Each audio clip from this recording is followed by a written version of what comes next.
You don't have thousands of hours a year to devote to staying on top of AI developments, but you need that much time. That's because you've got to follow everything, but 95% of the AI movement is sheer distraction. But that 5% is a force multiplier for your work. But to know the difference, you've got to be an AI news hawk, and you can't do anything else except stay glued to the AI developments. Or you could listen to 700 plus everyday AI podcasts and go read every single newsletter. Or, crazy thought, you just listen to our 2026 AI predictions and roadmap series. That's because between today's show and yesterday's, we're not only condensing down thousands of hours of AI insights, but we're projecting the trends on what's coming next based on all of those hours. And we're also building you the roadmap as part of that AI predictions and roadmap series. So today we're kicking off part 2 of the biggest AI shortcut there is. So make sure you check out part 1 from yesterday. All right, enough. Let's get into it. Welcome to Everyday AI. My name's Jordan Wilson. If you are brand new here, well, we've been doing this thing every single day for 3+ years now. And it's your daily guide to stay on top of what matters in AI with our unedited, unscripted daily live stream podcast and free daily newsletter. So it starts here with the podcast. But if you want the actionable next steps, make sure you go sign up for the free daily newsletter at youreverydayai.com. We're going to be recapping today's show and giving you everything else you need to know to stay in the loop. Speaking of everything you need to know, well, if you listen to our show all the time, you know I'm lucky enough to get to talk to hundreds of the smartest people in AI. And what I've realized after a lot of conversations, right, 700 plus podcast episodes, is, well, I'm able to kind of grab these nuggets of wisdom from a lot of very smart people that are building AI. And I obviously have hundreds of conversations every single year that aren't on the show. And I've realized I'm able to kind of connect these dots, right, by just stealing these insights from the smartest people in the world. And then I have time to reflect. And I'm like, oh, wait. So throughout the year, I always have a working notes file for this very show. So I literally plan for this thing every year. I'm already planning for next year's. So just keep that in mind. That's where this comes from. And I always audit myself too, because sometimes I have these crazy predictions and sometimes they mostly end up coming true. So if you want to go check on my audit work from last year, make sure you go check out episodes 674 and 676. That's when I did a kind of an audit or a rewind on my 2025 AI predictions. And it's actually, aside from wow, I was very much on target, even though they were kind of crazy predictions. Aside from that, it's a great catch up to get, an entire year of AI developments in a couple of minutes. All right. And then, like I said, make sure you go check out yesterday's episode, volume 1. There we covered a lot. So make sure you go check that out. And also, you're probably going to want to repost this on LinkedIn. Just saying. So if you are listening on the podcast, make sure to check your show notes. We always have a link to the LinkedIn live stream. So go repost this because I started with, I forgot the number. It was like 150 or 200 different AI predictions. And I boiled it down to like my top 53 or something like that. So it's 2026. So I'm sharing 26 of them, but if you want them all, just go repost this show on LinkedIn. I have an incredible guide with even more insights on the ones that I'm sharing. I have more insights on the 26 that I'm sharing that I don't even have time to get to. So that is in our bonus guide, the 2026 AI predictions and roadmap series bonus guide. Go repost that and I'll send it to you. All right. Let's get straight to the predictions. These are in no particular order, FYI. So let's, like I said, yesterday we did 1 through 13. Today we're doing 14 through 26. So number 14, OpenAI ships no consumer hardware this year. Number 15, disposable software becomes routine practice. 16, Notebook LM becomes the 5th core AI platform. 17, AI native ads maintain premium intent pricing. 18, multi-agent societies become enterprise default architecture. 19, Microsoft launches a Copilot Works Now reset campaign. 20, Big Four Consulting announces an AI-driven restructuring. 21, Vibe Coding rebrands as agentic software orchestration or something similar. 22, professional services launch AI flanker brands. And 23, the Slop debt crisis makes some large language models unusable. Spicy. Oh, there's more. It's not 2023. I'm tired. 24, a Frontier Lab publicly declares humans rarely write code. 25, portable context engines replace prompt libraries. And 26, we're going to see GDP Val scores that cross the 80% threshold. All right. Fun stuff. Let's get into it. Number 14, OpenAI is shipping nothing when it comes to hardware. All right. So there's been a lot of buzz and a lot of rumors on this third device, right, that OpenAI is reportedly working on. And we've seen reports over the past year, seemingly they've nabbed more than a dozen Apple hardware leaders. They have Johnny Ives, IO company, a design company, but I don't think we're going to see any of it. And I think one of the reasons, well, it's the code red that happened in the fourth quarter of 2025, right? Reportedly, OpenAI put out this code red, right? That they said, wait, Google is starting to eat everyone's lunch. We got to get our stuff together. And granted, on the software side, on the AI side, OpenAI has been shipping a lot. And I actually think one of my predictions I didn't get to is on Atlas. I think Atlas is actually going to be a standout product for OpenAI. It's one of the few products that they are updating routinely, both Atlas and Codex, right? Like port agent mode doesn't get any love. GPTs are ignored, not actually ignored, but I'm saying, they have a lot going on the software side, but it was all of these, I think, hardware, endeavors with this third device, right? It's a laptop, it's a phone, and then whatever OpenAI, right, says that we need, right? Whether it's a hockey puck we stick in our pockets or a pen or whatever. But I don't think we're going to see any hardware. I think that their competitive leverage is going to shift back to just competing on model capabilities and distribution. And on the distribution side, that's where they've continued to keep, I won't say an untouchable lead, but a sizable lead over Anthropic, Google, and Microsoft. And on the model capability side, not quite the same story there, right? Because if you went back 18 months, no one was touching OpenAI. Now, it's a race, right? I think at any point, like I said on yesterday's show, Google is going to, what's actually funny, that prediction didn't take long, FYI. It was literally about 5 hours after that show when I said at any point Google could, because at the time, I say at the time like it was years ago, but at the time of the show, they did not have the top model on most text benchmarks. And then literally 5 hours after the show, they released a new version, Gemini 3 Pro DeepThink, right? And it swept, all of the important stats. So when I say Google at any time, they want to, they can come in on the benchmark side, on the model capability side and be the leader, they will. But I do still think it's always going to be 1A and 1B between, at least when it comes to general purpose, between Google and OpenAI. But I think that some of these other endeavors, right? All these financing deals that, kind of distracted all of the, kind of the NBA transactions of, different people going different places. I think it all became maybe too much for OpenAI, and it seems like they've recentered themselves. So I know a lot of people are looking forward to something from the hardware side, but hardware has brutally low margins, right? And a lot of the, hardware AI plays that came out in 2024 and 2025 were a disaster.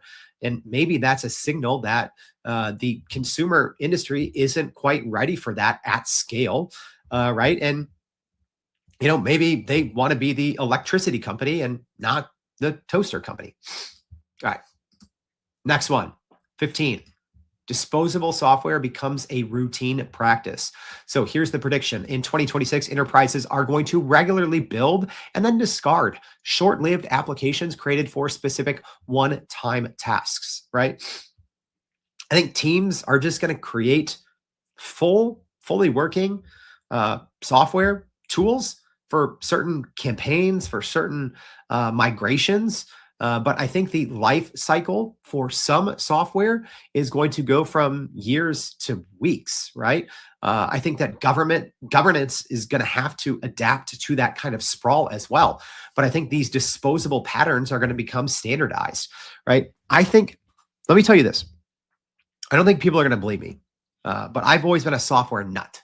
I've used, and I'm not exaggerating when I say this, I've used thousands with an S, thousands of pieces of software.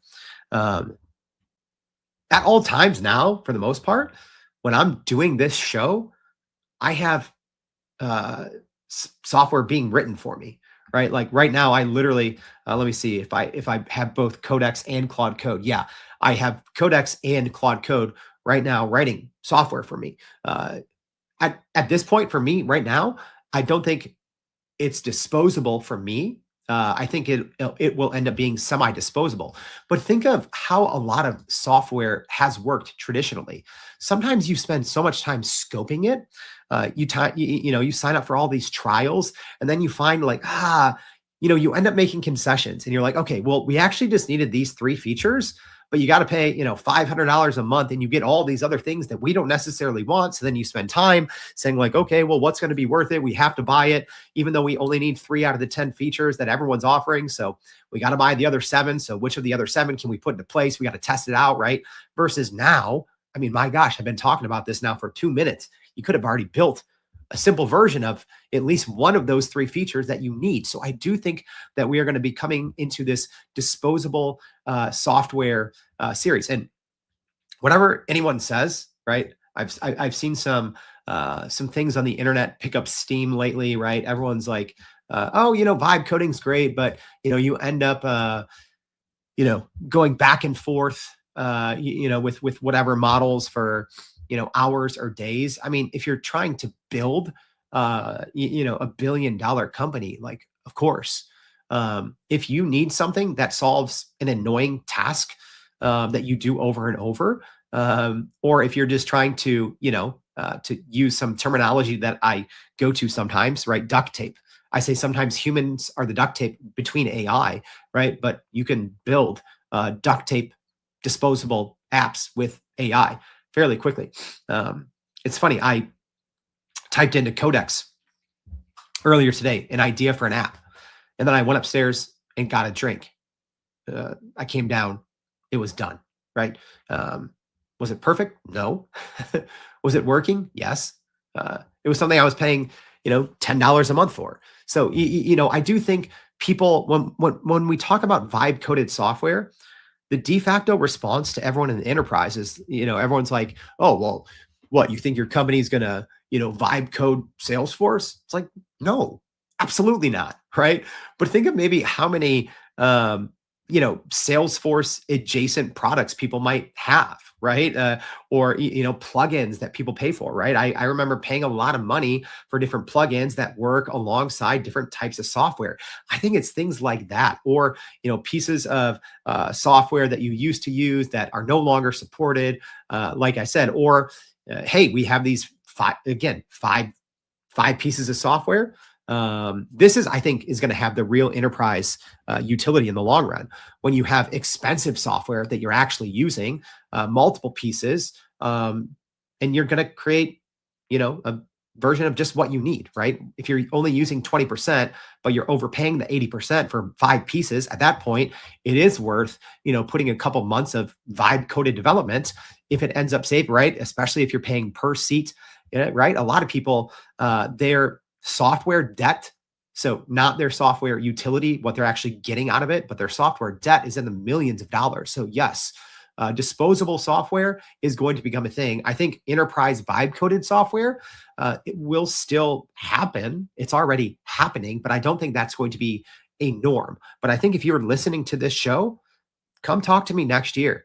You're going to have at least a couple pieces, right? If you're already mildly technical and you listen to the show every day, you're going to have plenty of disposable software. You're like, oh yeah, I use this for a couple days, right? I have sometimes that I just use once and then I'm done. because it's like, oh, I put in a certain model, or it's a process that I know I have to do once for a big project. It's just like, okay, I'll use like an Opal, or something easy like that, right? And it's like, okay, it's done already, right? And I think especially now with some of the new Gemini models, and the Gemini CLI, with Claude Code on the desktop, with Codex, it's just too easy not to. All right, 16. Notebook LM becomes the fifth core AI platform. This might be one of the more random and kind of out there. But I think, okay, so obviously when I say big core platforms, I'm not talking about back-end APIs. I'm talking about front-end large language models. So for the most part, right, that's Microsoft Copilot, ChatGPT, Anthropic Claude, and Google Gemini. So yeah, I'm not an idiot. I understand that Notebook LM is under Google and it is powered by Gemini, but it is a completely different product. And I think, right, uh, there's been times, right? If you've been a Google user for a long time, like, Google comes out with a lot. There's a lot out there on the Google AI side that you've probably never even heard of. Go check out Google's AI labs. It's insane. It's so good, right? But a lot of stuff just, well, they'll release it and then that's done, right? That's not how Notebook LM is. Their team is cooking, right? I'm talking to a couple members of their teams, specifically of the Notebook LM team, just, on DMs in different places, and just, getting some more insight and intel in terms of what they're working on and just how hard they're cooking on these products only. This isn't a side project for a couple of people. This, I think, has been one of Google's main drivers when it comes to gaining some of that market share from OpenAI. It's been Notebook LM. And I do think that from an outsider's perspective, I think Notebook LM is going to come into the conversation where it becomes a verb, right? Oh, you better notebook that. I think that's where we're going to be. And there's going to be people, I think, in companies specifically with some things that are coming out. Okay. There's going to be companies that are using Notebook LM that they're not even going to know it's Google. And then they're going to see this, direct integration, this, Notebook and Google Gemini coming kind of backward compatibility. And they're going to be like, oh, that's real cool. Right. Right. I think it's going to become that big and that well known. And that useful, and still, which is crazy to say, that's separate from Google Gemini, right? Some of the best features, I think, of any consumer AI we've ever seen have come from Notebook LM. The AI audio overviews and the deep dives, the Notebook LM with their Nano Banana slides, the video overviews, right? The fact that you can dump in hundreds of sources, thousands of pages, and it will create a custom video with a voice, with amazing graphics and illustrations. And it's free and it takes a couple of minutes, right? I think especially with people's attention spans, right? Like you got to call it what it is.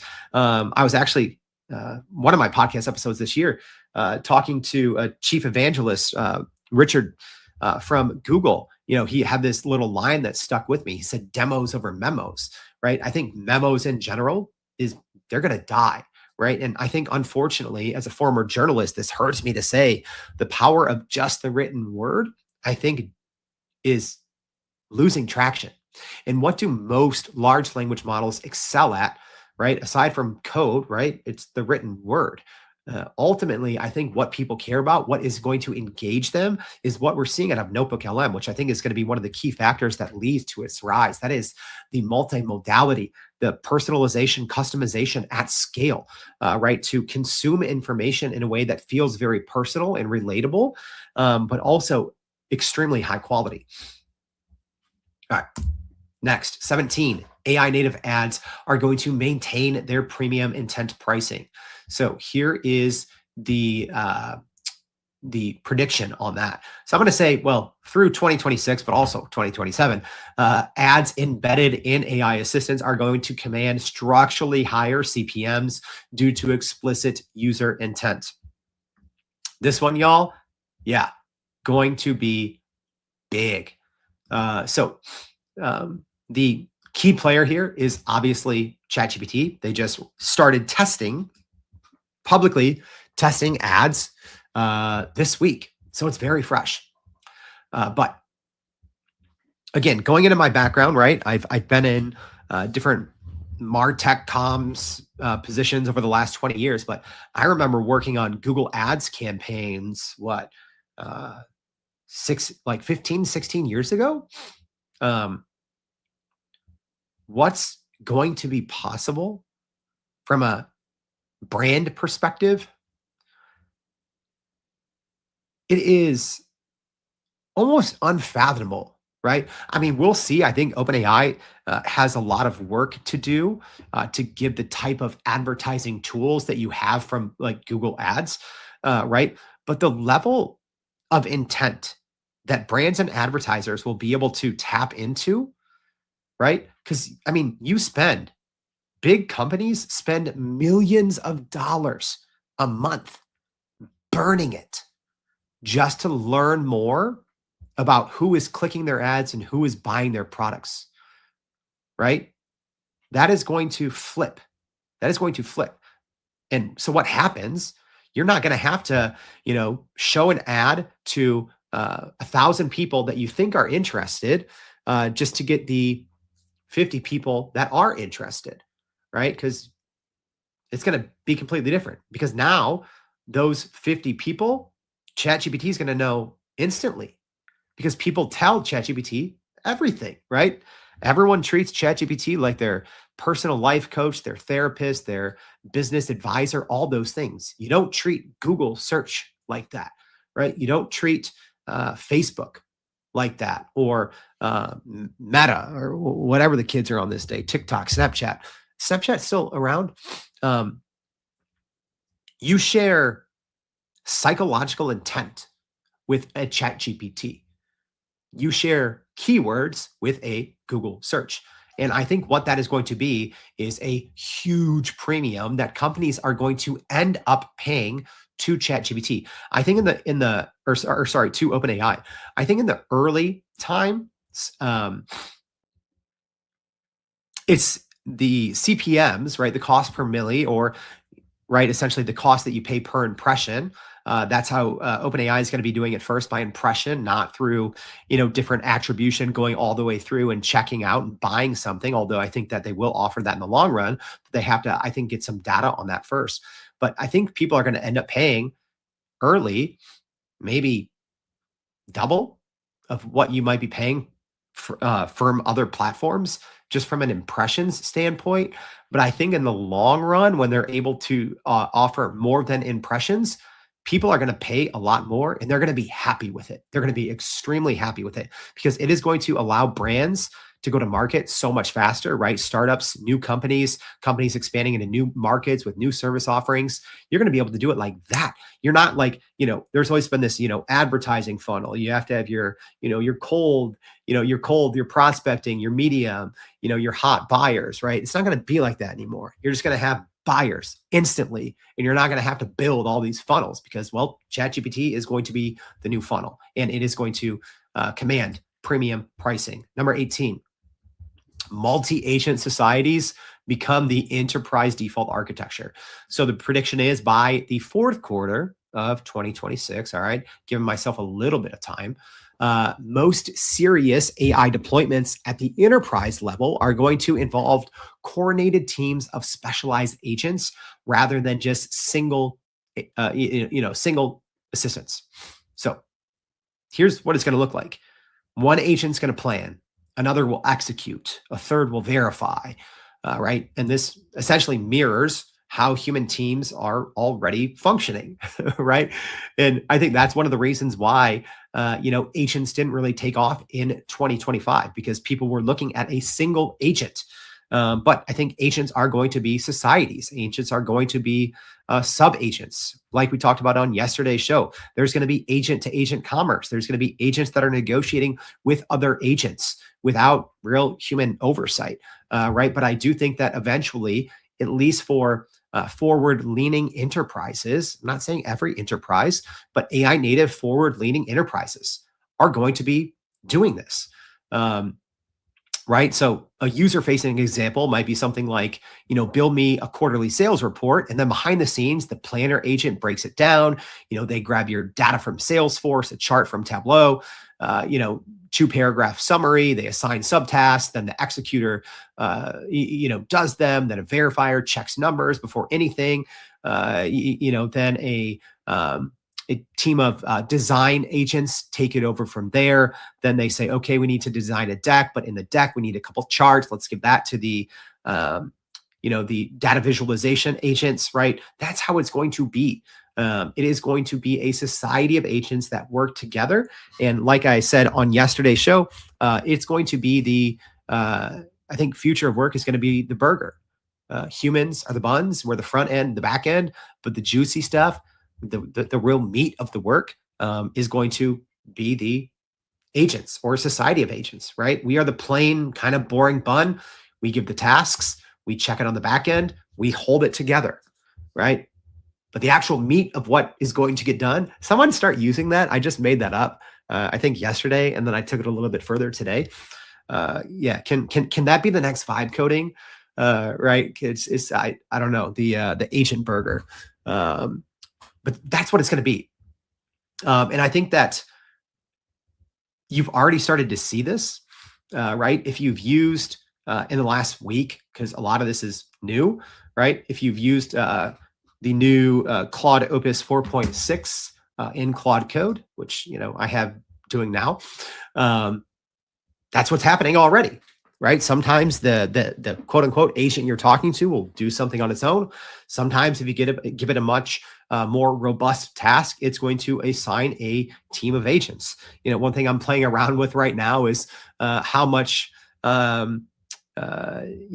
leeway I have controlling those teams of sub agents, right? I'm still, trying to understand from a prompt engineering perspective. It's weird because I think prompt engineering is starting to make a comeback, strangely enough. Not like what I talked about earlier about how context engineering is replacing prompt engineering. I think that's just for, work, text inside large language models. I don't think that's changing, but I think prompt engineering, at least when it comes to multi-agent societies, it's going to have a short-lived run here, right? Because what I'm finding is, some different prompting techniques, but, some definite prompting techniques that, were sticky in 2020 through 2023. We might get some added juice out of using those. All right. So multi-agent societies, enterprise default, no longer one agent. 19. Oof, this one, a little spicy. Got to take a drink. I think Microsoft is going to launch some sort of Copilot Works Now reset campaign. So here is the prediction. So in 2026, Microsoft will publicly reposition Copilot around reliability and governance and real workflows, rather than just, broad AI, AI everywhere. So Copilot's early positioning, I think, centered on it being everywhere, like everywhere. And I think the next phase is going to focus on performance in specific use cases. I think Microsoft's going to highlight, policy controls, audit logs, orchestration clarity, but I think they're actually going to do like an about face. All right. I don't have any insider intel on this, but I go back and think, a fun example I used to talk about a little bit more, when I did a little bit more, brand work back in the day. Domino's, right? One of the most successful rebrands of all time. And what Domino's did, they ran a very famous commercial where employees and executives, they essentially, looked in on these focus groups and, someone's like, oh, the pizza tastes like cardboard, right? And Domino's paid millions of dollars to air these types of commercials everywhere that said their pizza tasted like cardboard, right? And then it was a very public about face. It was a public reset campaign. I don't think we're going to see that level of it from Copilot, obviously, because that would cause Microsoft to lose, I don't know, like 500 billion in market cap overnight. But I do think we're going to see a softer, but somewhat similar version of that, of like Copilot just works now. Microsoft knows one of their biggest climbs, and I think why a lot of enterprises, even if they're still paying, Microsoft 365 Copilot seats, they're paying less, they're using it less. Utilization for a lot of companies I talk to is going down because it's getting easier and easier for enterprises to use ChatGPT Enterprise, to use, right? A lot of people don't even realize this. Google Gemini has a completely separate business and enterprise product. And it's really good, right? It's different than the Gemini, many of us, they just came out with it, I don't know, like 6 months ago. So it's not like been there forever. It's new. Anthropic, they have a great enterprise product as well. I think Microsoft's been losing a lot of enterprise customers. They were obviously first. There was no other options.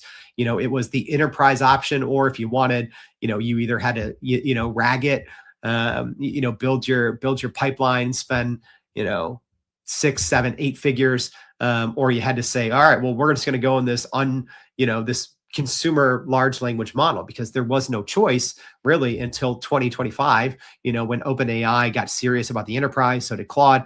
And then, like I said, late in 2024. And then in 2025, Google did as well.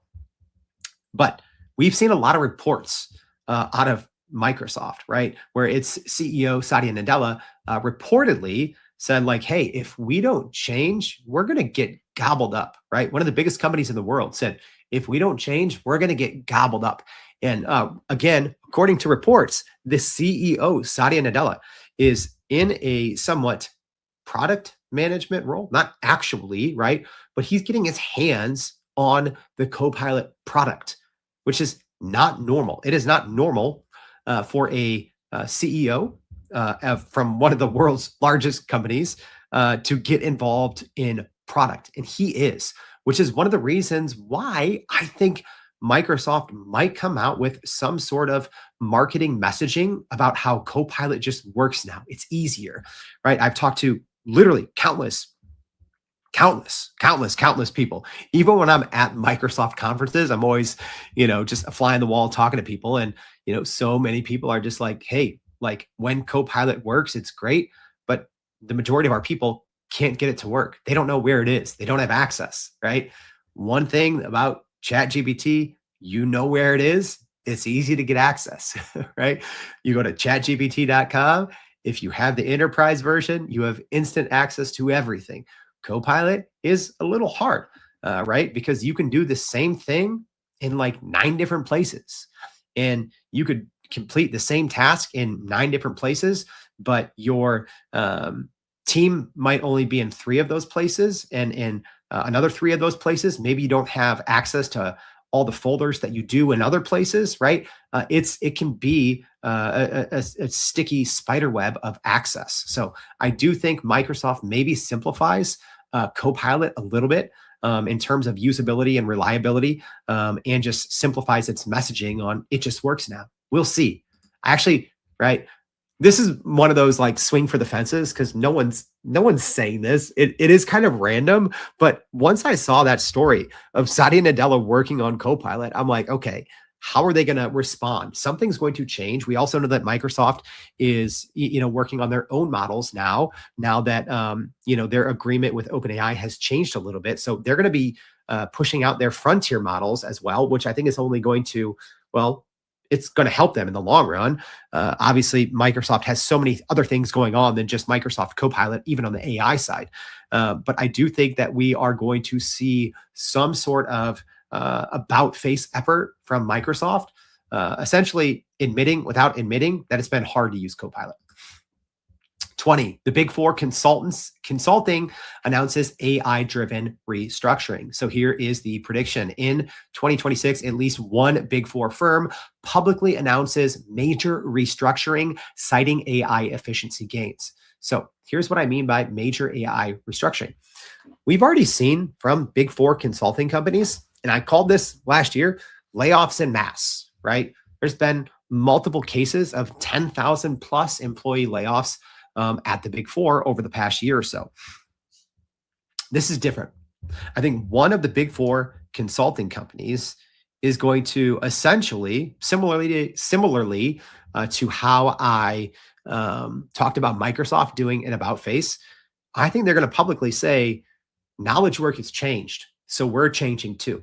And I actually have a fun follow up to this one. Oh man, I'm actually going to skip ahead one and go back to 21. So I'm going to go 20, 22, 21. I should have had AI put this together because I put one slide out of order.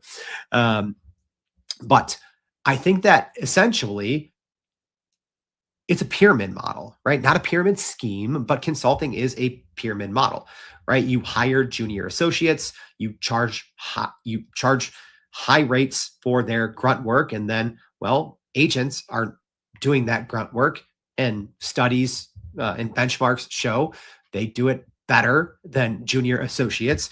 So eventually, companies that are spending millions of dollars and have spent millions of dollars on consulting for the past, decade, 2 decades, 3 decades, well, they're running these agents in-house, and they're going to be like, wait, why would we continue to pay our consulting company, right? I got an email. The other day.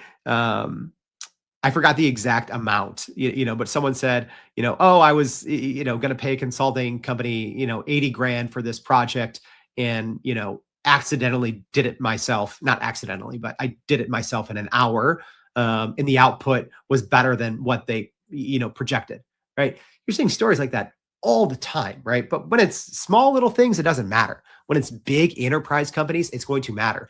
And I think consulting companies, I'm getting this on the record, you're going to want to be a first mover, right? The rest of the world is going to, come to in terms of smart. If you know what you're doing with agents now, one person can outperform an entire consulting team that doesn't have AI. Okay, so let me say this. Let me reframe this, because you have to obviously know what you're talking about. So I'm going to say a single consultant with AI can outperform a team of 20 consultants without AI. AI agents are that much of a multiplier, especially over the past 2 months. We need to wake up to this. This is why we've been seeing, especially if you follow, AI news and AI chatter, the last week or two, things have gotten a little weird and dark and gloomy because I think people outside of that, inner circle, right? Even the, some AI researchers today are like just today or this week, we're getting stories of it. It's like, yeah, I don't think society understands what's happening and what impact this may have for jobs, right? But you have to start where this is going to start is high cost professional services, consulting, legal, finance, accounting, etc. Right? But these AI tools are going to compress delivery timelines from weeks to hours, and the end client is going to know. So I don't think the billable hour is going to die, but for consultancies that still lead with the billable hour, they're going to lose, right? It's going to so much of what consultants do, right? And this isn't a knock on consultants, right?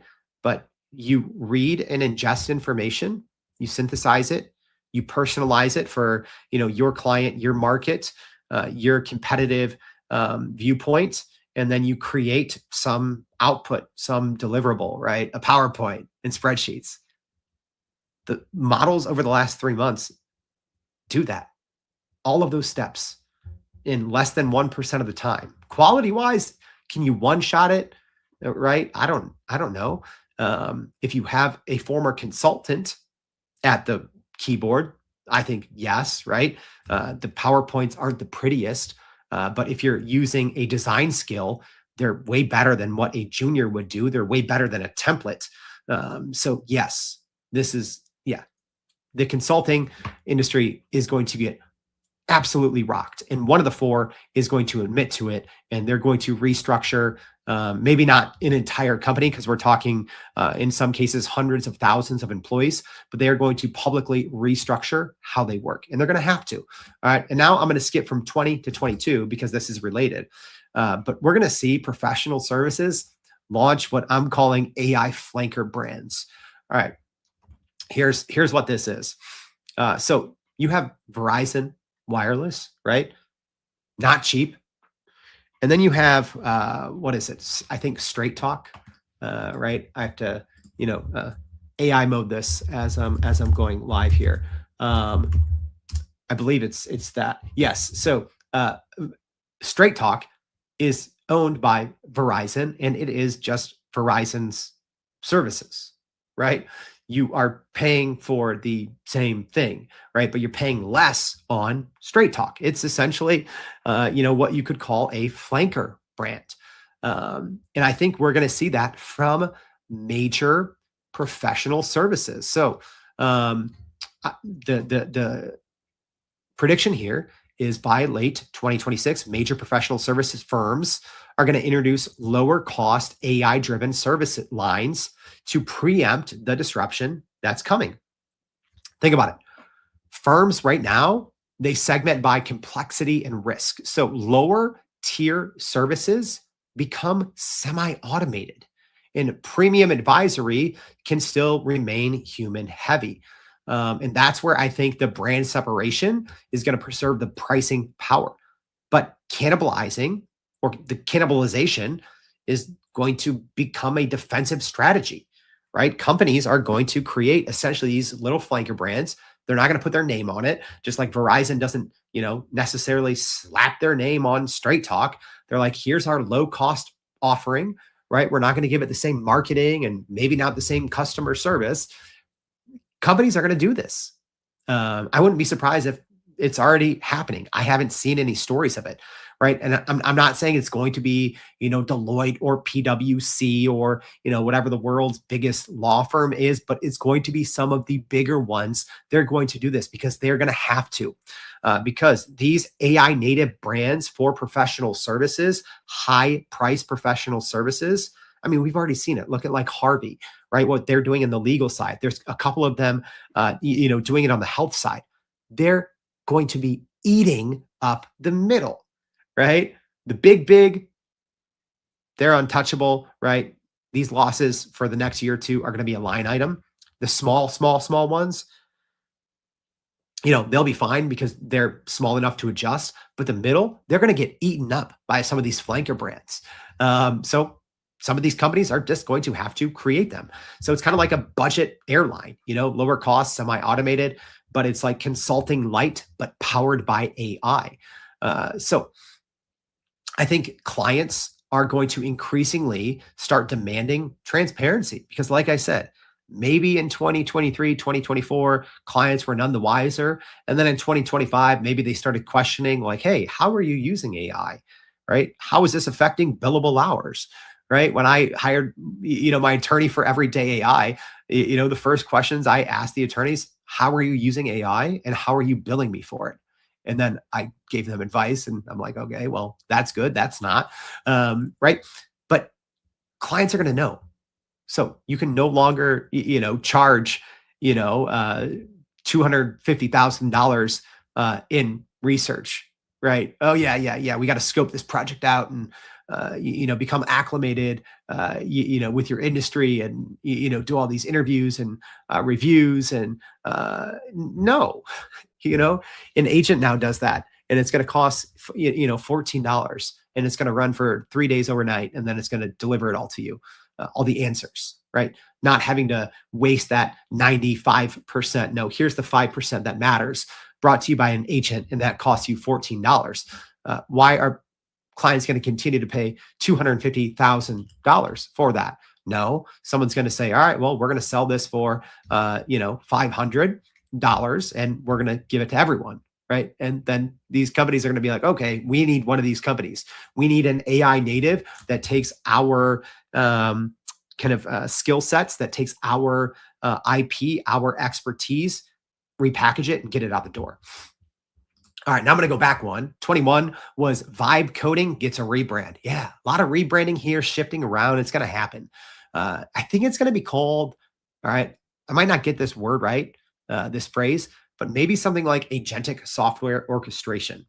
But the prediction here is by, or sorry, in 2026, the enterprise language replaces the term vibe coding with something more structured. Might throw in the word engineering in there instead of orchestration, right? It might be agentic software engineering or something like that. Here's the reality: the AI labs, they're vibe coding to build the technology that we're all using. Um, Even AI assisted coding, which I think is, most enterprises would admit to that, right? They've probably been using, GitHub Copilot from Microsoft, something like that. It's not going to be like that anymore, right? It's going to be strictly vibe coding, but vibe coding doesn't have a good ring to it, right? It implies this, this informal, facade that enterprises aren't going to want to tolerate that, right? You're not going to approve something that says, "Oh, we're going to vibe code this," but that's essentially what's happening, right? That's the reality. So I think what's going to happen is vibe coding is going to grow up, right? Kind of like how we used to think of startups. Hoodies and laptops in dorm rooms, but no, now startups are billion-dollar companies with boardrooms and private equity and venture capital, right? I think vibe coding is going to do the same thing, and it's just going to get called something else.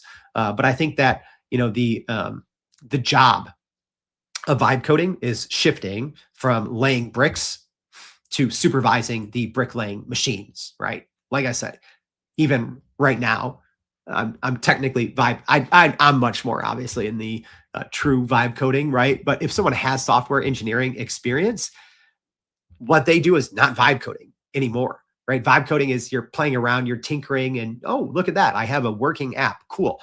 Agentic software orchestration is saying, okay, here's the different platforms, the different tooling, the different scaffolding, the harnesses that we need, that our agents need, and it's going to get done, right? Right now, vibe coding, it is still the human duct tape, right? Still pulling it together. Oh, let me look at this. Oh, why isn't this working? Let me feed it to document. Let me tell it to go look up the solution, right? I don't think agentic software orchestration is going to be anything like that. But eventually, what they're going to be doing, it's vibe coding in a suit and tie. All right, 23. The slop debt crisis is going to make some large language model data unusable. So the prediction is by late 2026, at least one major lab will publicly acknowledge that part of its historical training data is too contaminated to trust. All right, so this is a little bit different than model collapse, which a lot of people talk about. That's not what I'm talking about. This cyclical regurgitation. I think eventually it's going to come to fruition that so much of what's on the internet right now is slop.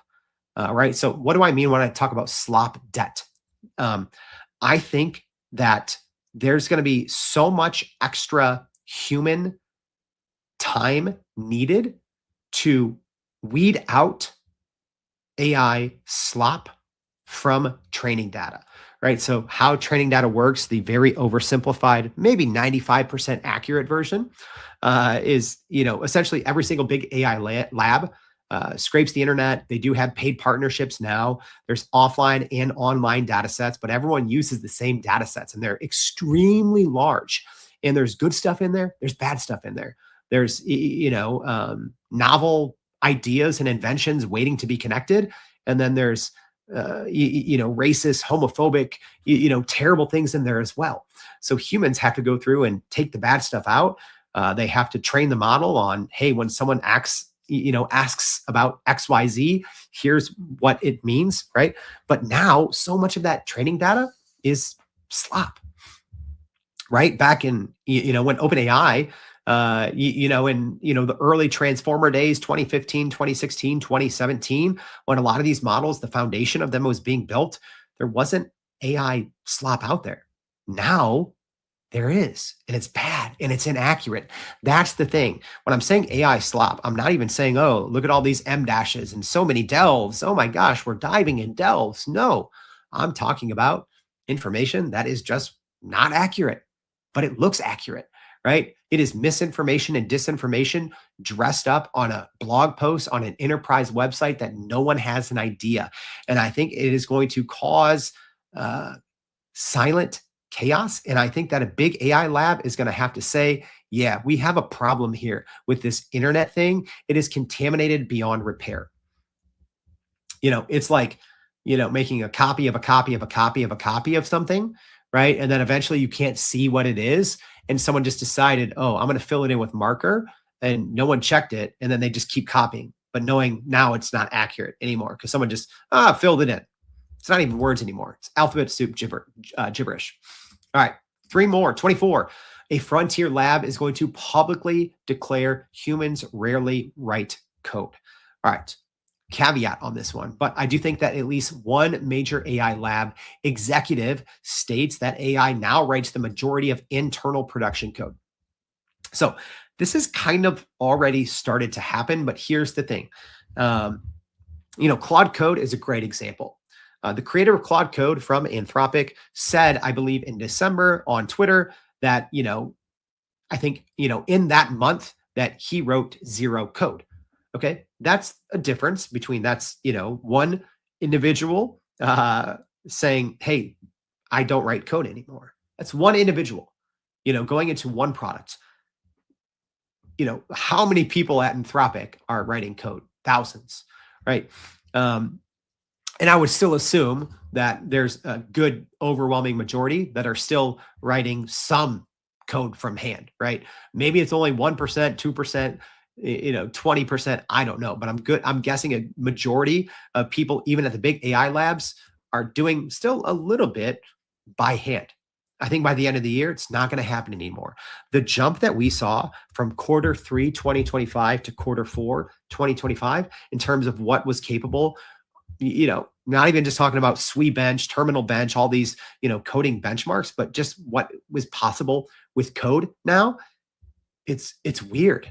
You have software writing itself. You have models recursively learning, not just improving themselves, but writing themselves.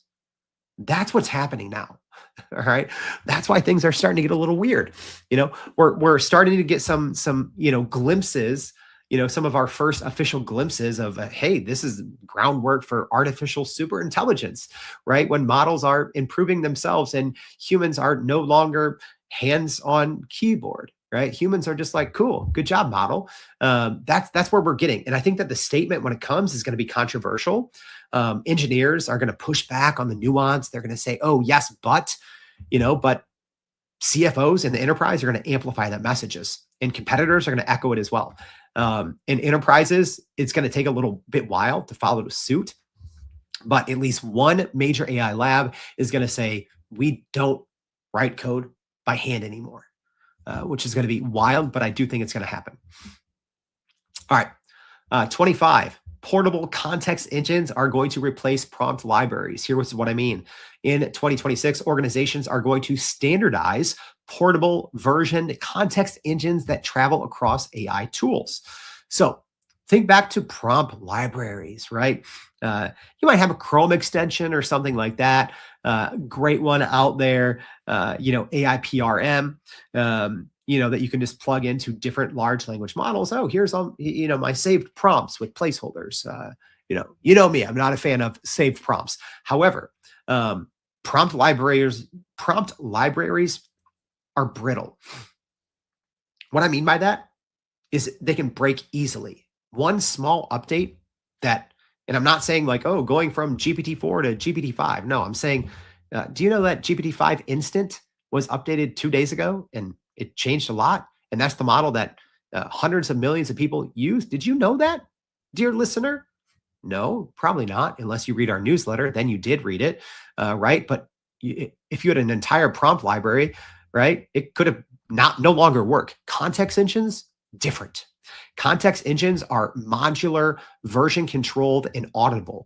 This is how you, your team, your company, your industry works. Think of it as like, everything your company knows in markdown files, right? But teams are going to ship context updates like software releases. I'm already starting to do this, right?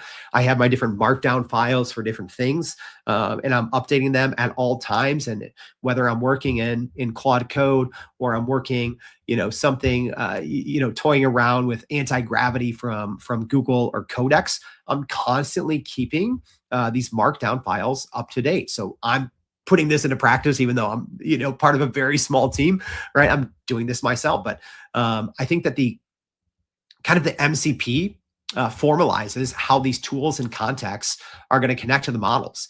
And that just does enable this kind of this concept of a portable context engine, right? Because yes, I do advise companies to find your AI operating system of choice and move as many of your day-to-day processes in there.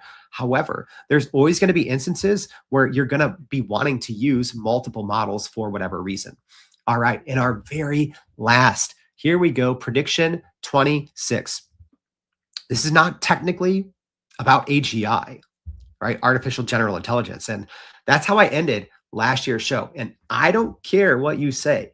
If you go back and look at definitions from 2010, 2011, 2012, 2013, 2014, 2015, we achieved AGI by far, right? The thing is, over the past 10 years, the definition of AGI has changed and it's been punted, right? We're not moving the goalposts on the definition of AGI. We're moving the entire football field, right? It's changed so many times. There's very few dorks out there as dorky as me. I went back through for a show last year. I read hundreds of definitions of AGI from as early as 2020, right? Using archive.org. We've already achieved the old definition, but that's beside the point here. Let me talk about GDP val. So GDP val is, well, short for GDP valued. So it's a benchmark created by OpenAI, and it's developed to measure AI model performance on real world economically valuable tasks rather than, academic or synthetic or blind taste tests, right? And this is quite literally giving models economically valuable work, giving the same thing to humans. All right. So, and then you have expert judges, and this is across dozens of different sectors in the US and producing economically valuable work, right? The consultant example, right? Go do research, pull all this data, put it in a spreadsheet, put it in a report, right? An entire project or task front to back. A model does it, an expert human does it, and then a set of humans judge it. And they don't know whose is whose, right? So right now, that is a GDP val score. So the best models in the world are at 70%. And that means that either 70% of the time, the model either wins or ties, right? How crazy is that? So I do think that we're going to see 80%, okay? And I think the win rate is actually going to increase a lot more. The tie rate is a little more right now. I think the win rate is going to go up even more than just the 10 percentage points, right? That's the win tie rate. So this is so important. And I think a good way to end the show and to end our 2026 AI and prediction series. At this point last year, AI could not do this front to back, right? You had to have a lot of duct tape, a lot of human duct tape. Now, people don't realize this. They can do this scheduled, right? Not having to, go in and get this fancy agent and, give it this memory and this scaffolding and connect. Right? No, right? One model can go out scheduled on its own, right? So semi-autonomously, and do entire projects and create deliverables, right? Based on your context, based on your company's data. That's where we are, right? So I think when you are making your roadmap for 2026, I want you to keep GDP val in mind, right? We're already at 70%. So that means, right? AI model versus expert, judged by experts. Model wins or ties against the human more often than not, which is, why I sometimes simplify it and shorten it and say, well, AI is smarter than us, better than us. There you go. A single AI model can do all of these things in one step, in one shot, with expert level outputs.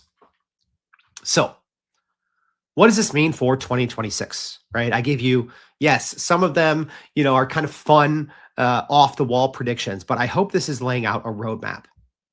My takeaway is this: there's no more waiting. There's no more waiting. Things, right? I've always, for 3 years, every single day, try to tell you the truth in terms of AI can do this, in terms of AI can't do this. Sometimes I'm wrong. Sometimes I'm early. Sometimes I'm late.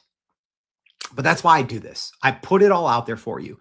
And my takeaway here is this: there's no more waiting, right? For you or your company.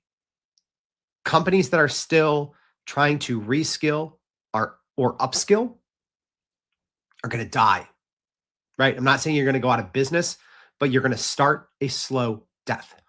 That's why since literally 2023, I've been telling you all to unlearn and rebuild. Okay. So if nothing else, right, even though some of these predictions are off the wall and fun, I'm not trying to end on a scary note. I am trying to say 2026 needs to be the year that you unlearn, tear it down, and rebuild. The models are better than us, so we can't keep doing the same thing. That is a recipe for a disaster, and that is not the roadmap I am leaving you with. The roadmap, the plan ahead, don't travel down the same roads. Those roads lead to dead ends. We have to rebuild new roads. We all have to learn together how to travel from point A to point B. No one knows the best way yet, but we're going to do it here together in 2026. And we're going to do it every day on Everyday AI. All right. I hope this was helpful. Like I said, there was a lot more we didn't get to. Make sure you go listen to yesterday's episode. If this episode was helpful, if Everyday AI is helpful to you, if you're still listening, my gosh, you literally owe it to yourself at this point to listen to me for an hour and 3 minutes. Go find the LinkedIn post, go repost this. And I'm going to send you the complete guide, 50 plus trends. I didn't get to everything, right? Last year, I did 5.5 hours worth of shows. This year, a little shorter. So make sure you go repost this. It's a guide. It's ready to go. I already sent it to everyone yesterday who reposted yesterday's show. So make sure you go do that. And then while you're at it, make sure if you haven't already, please go to youreverydayai.com. Sign up for the free daily newsletter. Thanks for tuning in. Hope to see you back, well, next week and every day for more everyday.